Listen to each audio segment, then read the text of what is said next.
네, 이렇게 대장동 수사팀의 쪼개기 회식 직후 코로나19 연쇄 감염이 발생했습니다. 하지만 서울중앙지검 내부에선 당시 저녁 자리가 제대로 보고되지 않았던 것으로 파악됐습니다.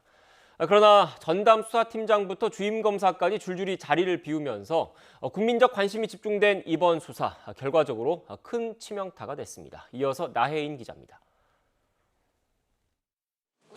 대장동 수사팀원 7명이 잇따라 코로나19에 감염되자 서울중앙지검도 방역당국의 역학조사와 별도로 자체 진상 파악에 나섰습니다. 하지만 발생 초기 16명 쪼개기 회식에 관한 수사팀의 해명은 책임 회피나 은폐에 가까웠던 것으로 파악됐습니다.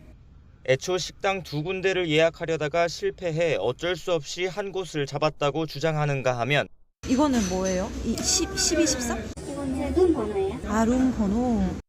이정수 지검장에겐 애초 10명 미만만 모였다고 축소 보고했다가 들통이 나자 이 지검장이 크게 화를 냈다는 말도 나왔습니다. 수사팀의 쪼개기 회식은 정부 지침상 명백한 방역수칙 위반입니다. 사적 모임 제한 수칙은 다중이용시설에서 나눠 앉는 것과 상관없이 정해진 인원을 넘어 함께 모이는 것 자체를 의미하기 때문입니다.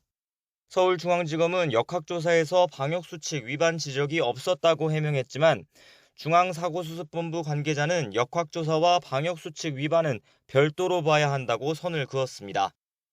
추후 조사에서 위반 사실이 확인되면 과태료 처분 사항이라는 점도 명확히 했습니다.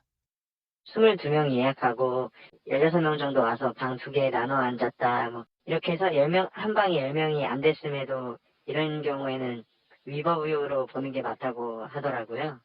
특히 수사팀 회식은 김만배, 남욱 두 핵심 피의자의 구속 당일 이루어졌습니다.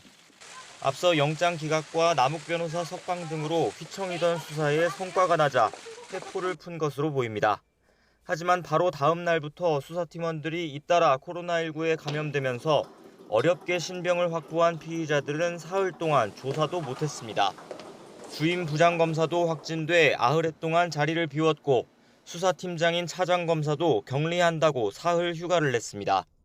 그러는 사이 핵심 인물들의 구속 만료는 코앞으로 다가왔습니다. 소환이 임박했다던 곽상도 전 의원은 이제 막 강제 수사를 받기 시작했고 성남시 윗선 수사 대상으로 거론되는 인물 가운데 검찰에서 조사받았다는 사람은 아무도 없습니다.